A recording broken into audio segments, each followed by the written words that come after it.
Good afternoon, everybody, and welcome. Do come in and sit down, take a seat. The next session is just about to begin. Well, this afternoon, we're going to be putting a spotlight onto the second largest economy in South America, Argentina. This session's called The Big Opening, and I think that you will understand why quite quickly. And joining me to discuss it are two men who can give us a unique insight into what's going on in Argentina today. They're both very involved in the country and have businesses there, but they've also got a perspective because both of them have worked for long periods of time outside Argentina in different sectors. So they're going to be able to bring their own unique perspective onto it this afternoon. So I'd like to welcome on stage Juan Pablo Tripodi, who is Executive Vice President of Argentina Investment and Trade Promotion Agency, and Daniel Melhem, who's Managing Partner of Knightsbridge Partners. And that's a merchant bank with offices in London, New York, and across Latin America. Now, just to give you a little bit of insight, Argentina, under its new president, has made really rapid policy changes in the last year to handle debt, inflation, and indeed the kind of international isolation that Argentina has felt in past years. The new president is really turning Argentina into an investment-friendly growth economy. So we're going to explore in this session just how real that is, whether or not he's trying to do what Prime Minister Modi is doing in India, and indeed, if Argentina is changing as fundamentally and as rapidly as a lot of the economic commentators seem to think it is, what kind of investment opportunities does that open up for foreign investors from elsewhere, and in particular, of course, from here. So if I can just begin, Juan, by just looking at what's been happening. You're someone who's lived, obviously, all over the world. You lived in Spain, you lived in China, in Mexico, the US, and you've got a good idea of the international perception of Argentina. When we look at investors from elsewhere who may be worried that the US market is a bit overinflated, they're worried about Europe because of Brexit, and they're looking for a good news story. How real is it that they can find it in Argentina at the moment? Just give us a sense of how the president has changed things since he took over. As you said, Argentina might be seen right now as a land of opportunities. One of the reasons is because nothing has been done there during the last 10, 12 years. So that makes a lot of room for investors to go there and develop most of the sectors that where nothing was done. And in favor of that, what President Macri has done since he took office last December is trying to promote a country where it's easy to invest, where it's easy to do business, and where the government will help everybody who wants to invest in Argentina, who wants to be part of this resurgence of Argentina in the world. Argentina has been isolated for a long time, so we need to make the rest of the world to be confident that this is for real, that this is really happening, and the best way of doing it is just showing things and doing things, even though things cannot be changed overnight, but at least do the first steps in these changes. What has President Macri done since he arrived? Just to be in a very short version, he changed most of all macroeconomic things that were sustaining, were delaying investment, were not helping people to deal with Argentina. That means he removed export taxes, he removed capital controls, and he let companies to send the money that they make to their home countries if they want. He floated the exchange rate. That was something that was under control. So he he passed new laws in terms of PPP, private-public partnerships for investment. And so the truth is what he's been doing was getting the country into normal. It's sometimes for us it's difficult to explain because we're saying things that is, you're not telling us anything new. But the problem was that Argentina was in a totally different mood, and now we are getting to normal again. And so after years of being, let's say, not growing, now there is a perspective, not only from us, but from IMF and different organizations, are that Argentina is going to grow steadily in the next few years. Daniel, there has been this perception that Argentina had a boom and bust economy. Looking at it from the outside, there was a lack of stability and a concern that it might be volatile. Obviously, those are all things that put foreign investors off. We can see that the president is making all the right noises and that what he's done so far looks to be the steps in the right direction. But how much stability do you think he's able to bring?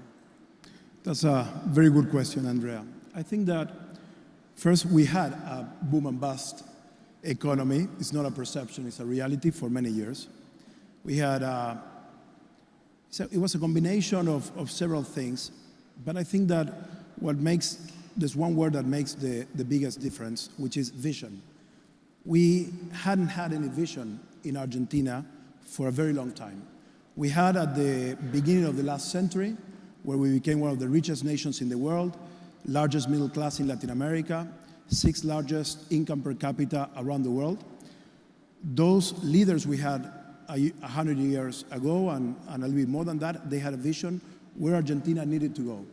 Somehow we lost that vision. I think that Macri, the first thing he's doing as president of Argentina is making very clear what's his vision for Argentina. As a country, as an economy that needs to be open to the world, where we need to export our products.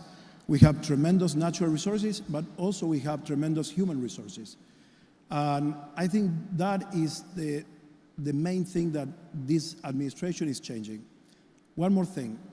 About 60 days ago, I was meeting with the office of the city of the mayor of Buenos Aires. And they brought about 30 young people for a meeting to discuss how the city could engage with the UAE. And I asked one on each of these 30 very young individuals from 25 to 30 years old, where did they come from, where did they work, what they were doing, when did they started working for the public sector. And most of them came from living abroad, from having salaries in US dollars or euros or pounds, going back to Argentina to change the country from within, from the public sector. So I think that the change, the one that I saw, which is difficult for investors to perceive, it's already embedded in this administration. So I think we're living in very exciting times for Argentina.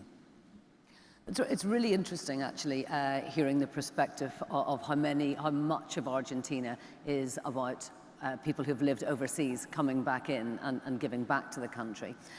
I'd like to Juan, just pick up on some of the economic reforms that have taken place so far. One of the main things that has to be done, I think if you're looking at it from the outside, is get to grips with inflation. Because the inflation figures are quite staggering, about 40% inflation, which really, to those of us coming from Europe or elsewhere, is quite terrifying and would actually be off-putting to people considering foreign investment. Is that something that he's going to be able to get a handle on? For sure. That is one of the main concerns of the government, was to stop inflation. As you said, 40% second half of last year and first half of this year was true. What is happening is that this last quarter of the year, expected inflation is only 25%. And I said only 25%, that might sound a lot, because it's still a lot. But there is, for the first time in the last few years, there is inflation goal. The central bank has a plan to get to one-digit inflation by 2018. And the good news is that not only it's a goal and a plan from central bank, but most of the international organizations that came to Argentina and have seen this plan agree that it might take to 2018, 2019, but in a few years, if we continue with this policy of, let's say, try to reduce step by step fiscal deficit, that it's one of the main problems that we have, together with reinserting the country in the world and to make it more productive and make the economic growth, it will be quite easy to get to the goal. Daniel, let's have a look at some of these areas. When we think of Argentina, we do think of amazing natural resources. How much of that at the moment is there foreign investment in? And really, when you look at your natural resources, who are you competing against? Are you competing against China for those natural resources? Yes, well, so many of our natural resources, we were unable to do too many things with those natural resources. Belarus, for example, exports more beef than Argentina, which is incredible. A year ago, we needed to import wheat from Uruguay, Argentina. But what's important is, putting aside the past, is that this year we have the largest harvest of wheat we ever had, 5 million hectares for wheat. So within a year, with the administration changing tariffs and taxes, lowering them or bring them down to zero, farmers went and they have a record wheat production. So we compete with the United States, with Brazil in terms of food, although Argentina remains to be the largest next exporter of food in the world today, because the US also imports a lot of food. Mining, it's a tremendous resource we have, which has been untapped. We have a lot of work to do in mining.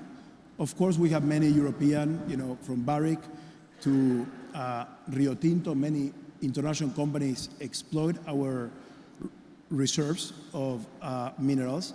Lithium is an extraordinary mineral that we have, I think, the second largest reserve in the world.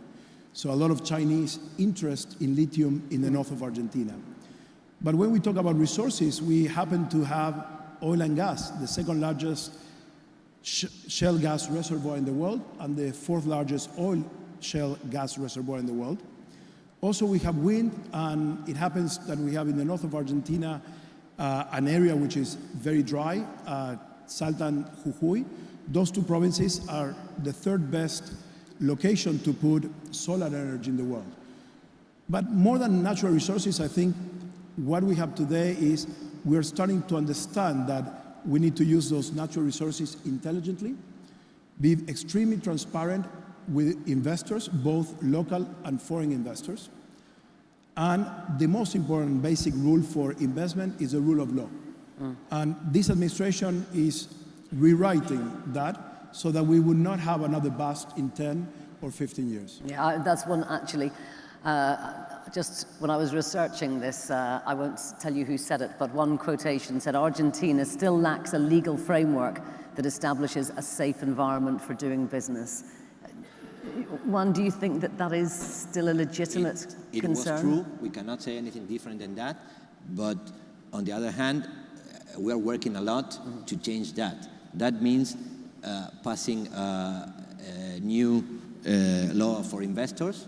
That means giving them guarantees all the guarantees that they require as they were investing in a more developed country. Laws in which doing business is also something that can be similar to normal countries. So even though the president has not majority in Congress, most of the laws have been passed and they're working on them.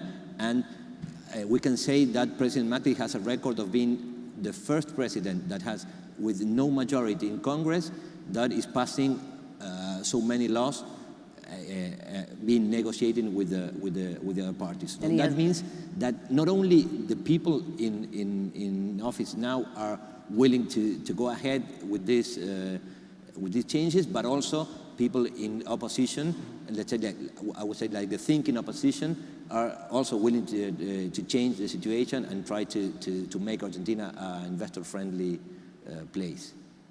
It's good to see that the room has filled up and everybody's back from lunch. I do want to make sure that this is an interactive session, so please feel free to send your questions, any questions for our panelists today. You can either send them through and they will come to me on my iPad. I think you were all given the address to use to do that.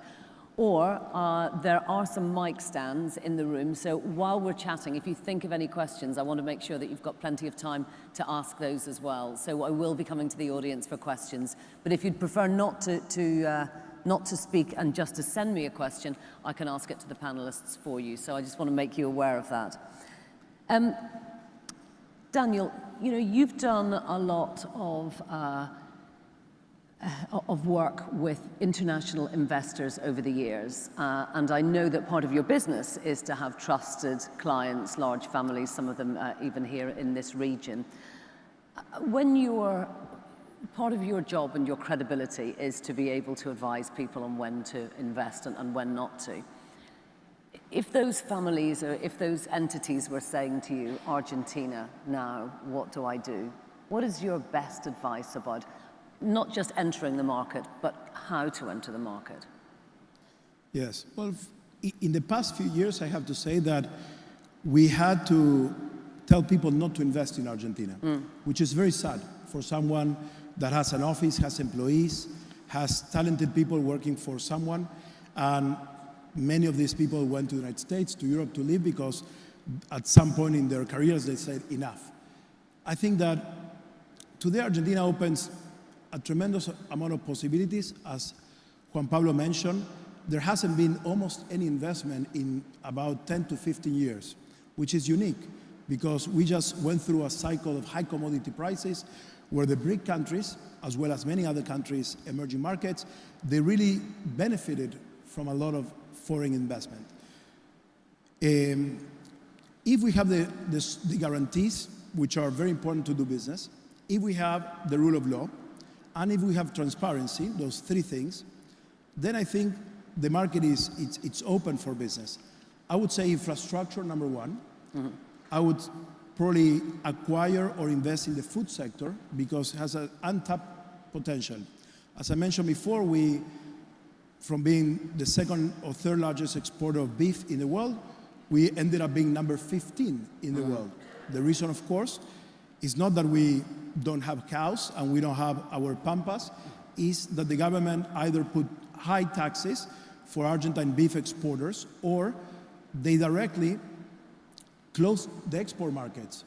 So our farmers decided to stop with cattle and move to soybeans.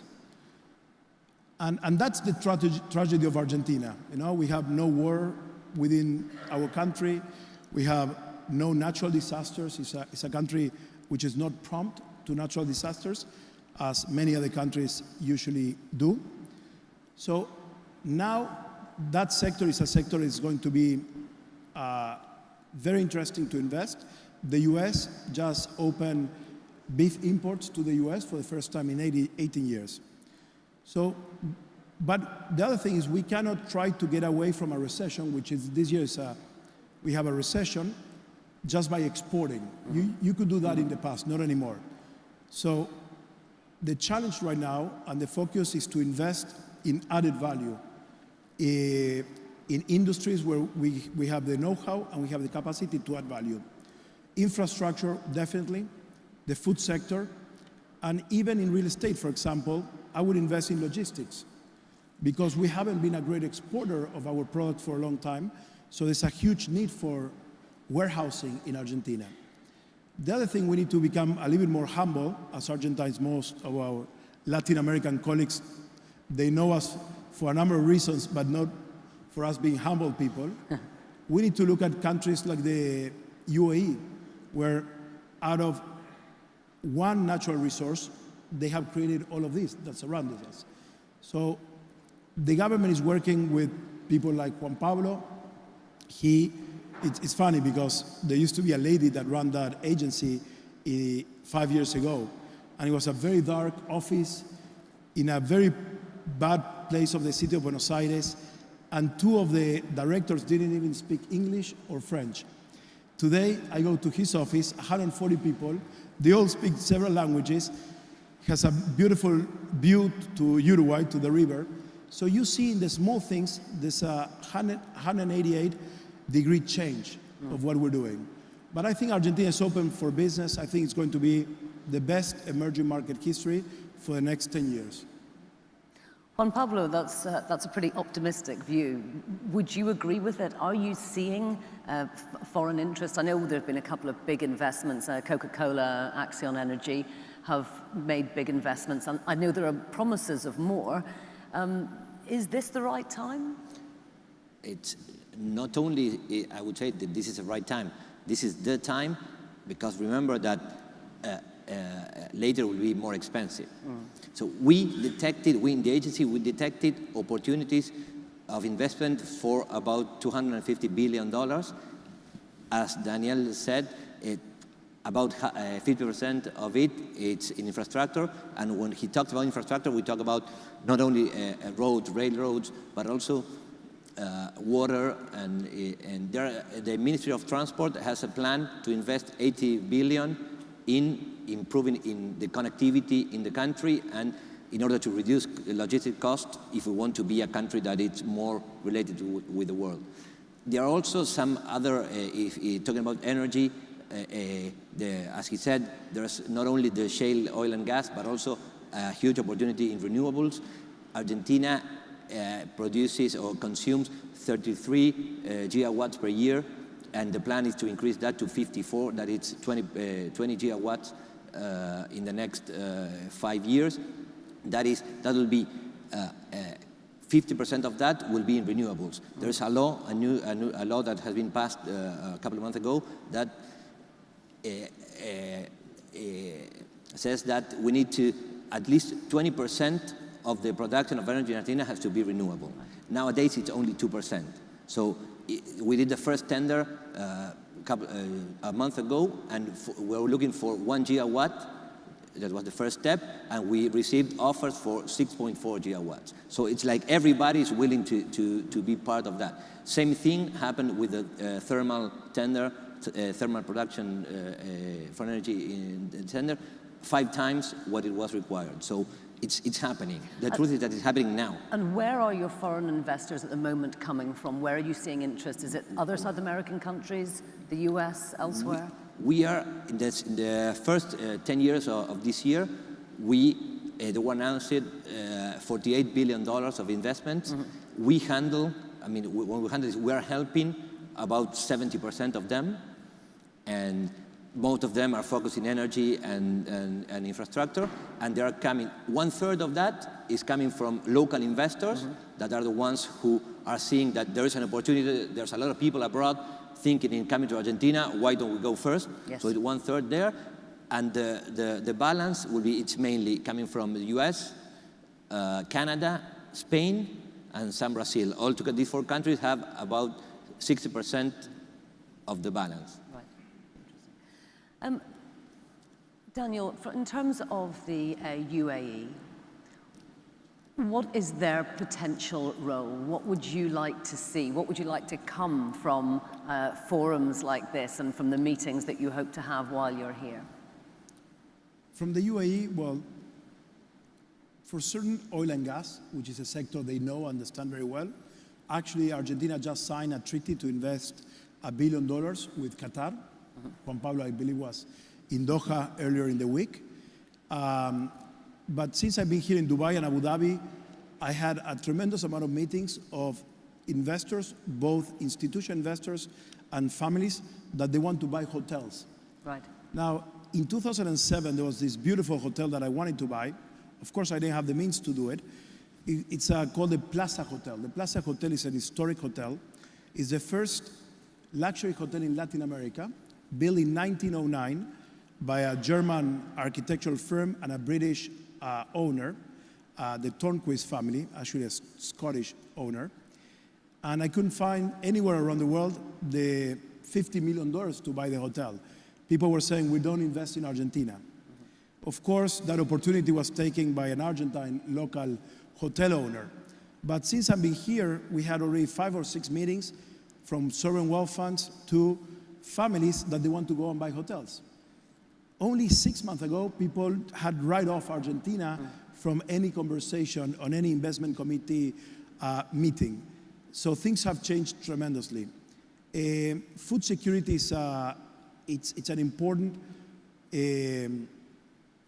area for Middle Eastern investors. Yes. We have worked in the past with the Saudi government, with the Qatari government, and we are actually working now. We're taking Qataris and Saudis to Argentina to look at opportunities in that sector. It's funny because sometimes we realize that even they are not in Argentina, they're already investors in Brazil or Chile. Yes. So they are in our neighboring countries. Just so to say something about the agribusiness sector. Argentine soil is so fertile that we need, let's say, per hectare, 1 bag of fertilizers. In Uruguay, where we own farms, you need 4 bags of fertilizers. And in Brazil, you need 7 per hectare. So it's much easier and cheaper to produce food in Argentina than in our neighboring countries, just because the soil has a better mix of minerals and so forth. Having said that, because we had problems in the Argentine sector with the former administration, the Argentines were the first ones to go to Paraguay, Brazil, and even Uruguay to buy farms because there were no taxes on exports. So now we're all refocusing back to Argentina. I think the Middle East now has the Argentine map very, very much near them. We just signed a double taxation treaty with the UAE. We're about to sign the same with Qatar. This is the first time a South American country has signed these treaties with the UAE. And that also explains about the vision of our government. You know, we want to do business, let's focus, let's do business like Europe does with the UAE or with Qatar and anyone else. So we're putting politics aside in terms of investment and getting things done quickly. That's wonderful. In terms of, we touched on agribusiness there, which is, and indeed tourism, which are clearly 2 important sectors. Are there other areas that you think, particularly for the UAE, that work very well? I mean, obviously, oil and gas is a very easy fit. Are you seeing interest at the moment from the UAE in this area? And do you think that there's more that you could be doing to attract investors? As you all probably know, we have our vice president was here and in Qatar and in Saudi Arabia last week. So we think that it's very important to have a closer relation with the countries in the Middle East. We think that there's a lot in which they might be interested in doing business, investing or doing business with Argentina. The agriculture, food, and oil are the 2 basic things.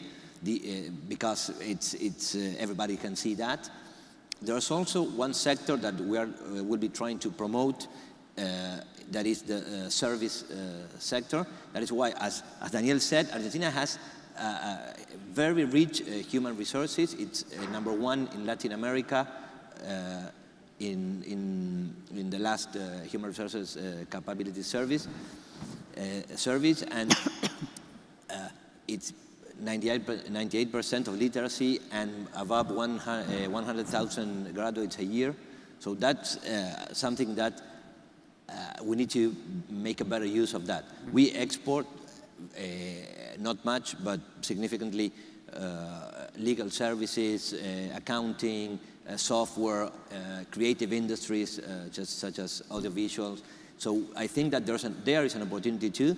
Investment there are not very high, but profits that they can make there are really interesting. And the truth is that even though the first market for us are Latin America and the US, because we are on the same time zone, I think that we are now also focusing into Europe, and we can also switch and look at the Middle East in that sector too. Now, without wishing to tread on the toes of anyone else from the Latin American continent who's here, this is a spotlight on Argentina. And what I'm trying to get at is why Argentina rather than somewhere else in Latin America? I mean, you've already mentioned fantastic soil. We're talking now about the conditions that your president has put in place to do business. If people are looking at investing somewhere in South America, Juan Pablo, why would you say, take a look at Argentina? What's special? Well, apart from that, the macro, Yeah. it's the correct one, and a part of the natural resources are there, I would say that the opportunity is now, because it's after 10, 15 years of doing nothing, because believe me, that there was very few investment.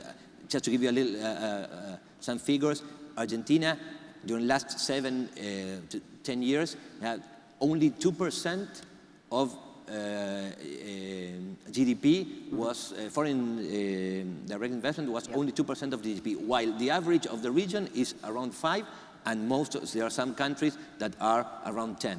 So we need to catch up with that. That means if we want to go to the average, it's 25 billion a year of foreign direct investment that we need. And so the opportunity is now. There are a lot of things to do, and we are widely opening the doors for the people who want to come and to be part of this change in Argentina.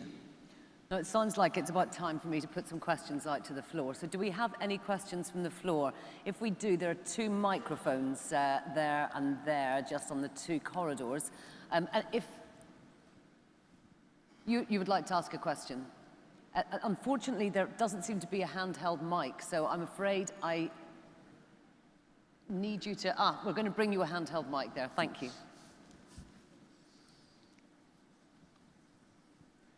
Afternoon. Can you hear me? Yeah, thank you. Yes. My name is Fernando Artiach from Eulen. First of all, I'm really happy to know that Argentina is becoming a friendly country for investors. And I would like to know, how can you guarantee that this is going to happen? I mean, we had an issue in the past years, and it's that since we are a service provider, very intensive in manpower, we could not have the same rules for the locals as for us. That means we had to comply with all the social security things and that, but locals were not. So it was impossible to compete. How are you going to solve these sort of problems? It's the stability issue, isn't it, Juan Pablo? I understand that what you're asking about is more of a stability of how long will this Argentina last. Of course, it's something that we cannot be sure, because we don't know really in 10 years if President Macri wins the next term, that'll be another 4 years, and after that will be somebody else. But I think that what we're trying to do is to build a country with stable bases that make quite difficult or impossible to remove them, because they are the ones which are helping the country to grow. So if we really get the economy to grow in a steady way as we expect, and we create the basis and the infrastructure and the institutions that certify that this nobody is going to be hurted from investing in Argentina, and rules are not going to be changed. I think that is something that we can do, and we are working a lot on that. And President Macri created the Investment and Trade Promotion Agency this year to help investors, to show the world that there's somebody working for them, to help them, and to show how serious we are. That we want the people to come to Argentina. I'm just interested, what would you want to see there, or what would you need what kind of comfort would you need to have in order to make you feel? Well, basically that everyone has to play with the same rules. That means if a foreign company is obliged, as it should be, to follow up all the normal rules in terms of complying with taxes, social security, I mean, all these normal things, it has to be fair that also local companies have to comply with the same, because that's something it did not happen before. This is a big issue that China had in the 90s and really had to get over before it could get direct investment. Just for your information, a lot of the things that you're asking have already happened. There are a lot of new laws that, for instance, the PPP one, that makes everybody, puts everybody on the same floor, for locals and foreigners. All the laws are applying to everybody. So you can say at some point that laws can be changed. That's true.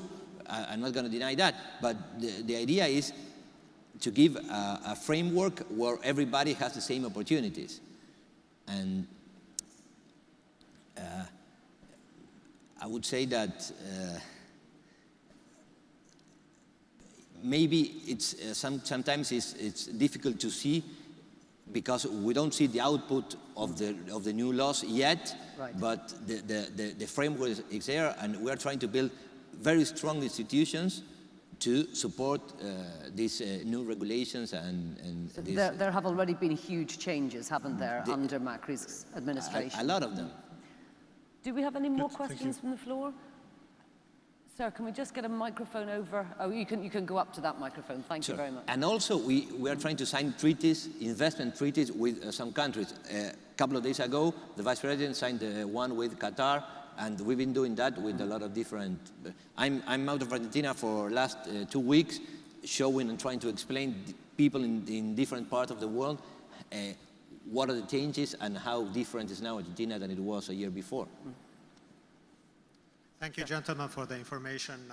I'm interested to know a little bit about the technology ecosystem in Argentina. I mean, we were looking to set up some research, technology research center, and a friend of mine suggested Argentina. He said software developers and whatever, they're in abundance, and they work with the same time zone with the US where we have a lot of operations. So can you speak a little bit about the technology ecosystem and the innovation and what kind of facilities? And Can you speak? I think what you're asking, sorry, is that the microphone isn't very clear. It's about the opportunities for a technology sector within Argentina. And what you're offering as a government. What you're offering as a government in terms of a tech sector. Yeah. There is a new, I would say, we call it the entrepreneurial law that is going to go to Congress in December, that it's focusing on every kind of entrepreneurship, but especially in tech, in the tech industry, that will help all these small companies that are willing to grow by make things much more easier than they are for, let's say, grown companies. And most of them are focused on the tech industry. And is there a growing tech sector in Buenos Aires? It's Argentina exports services for about 7 billion.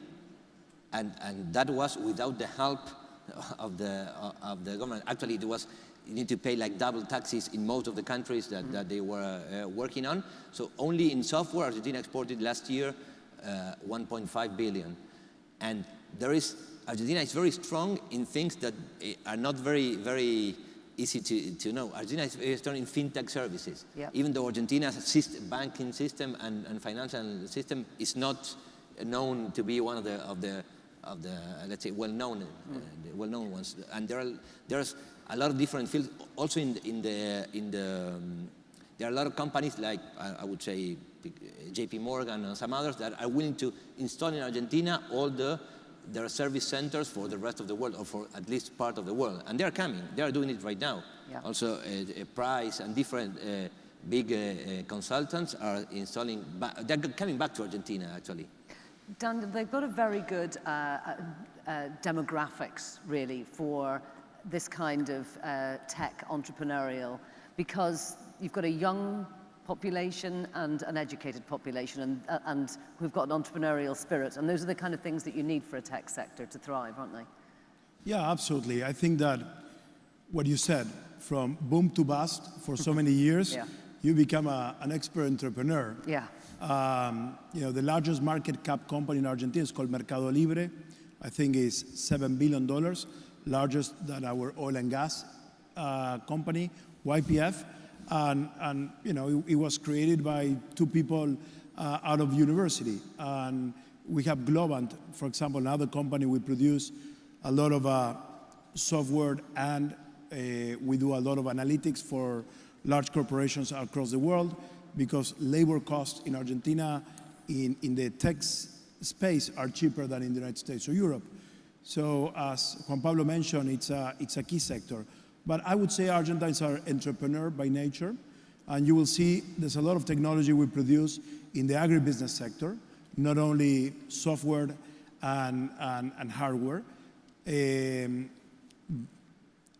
Now the biggest effort that the government is doing is that they're putting funds.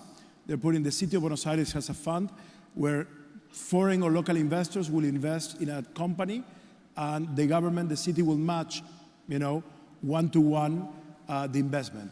So all these things that already exist in so many other cities or countries around the world are only now being implemented in Argentina. Great, thank you very much. And I'm sure Juan Pablo would be delighted to talk to you more afterwards about that. And not only the city, but the nation is also setting 10 funds to raise capital. It's matching funds dedicated to entrepreneurs and technical entrepreneurs. So it's, and if you say there are 6 or 7 unicorns in Argentina, in Latin America, unicorns companies that are over $1 billion. 4 of them are from Argentina. As he said, Globant, Mercado Libre, Despegar, and OLX. Even though lots of people don't know that they are from Argentina, they think that we're born in Brazil. The truth is that there's a lot of creativity and entrepreneurial qualities in Argentina. Well, I would like to thank both of you very much. I'm afraid we're out of time. We're going to have to leave it there. Shrewd investors need to know that they can come in just at the right time, and I think both of you have managed to give a very persuasive case as to why this is the right time for Argentina. Daniel and Juan Pablo, thank you both very much indeed. Thank you. Thank you.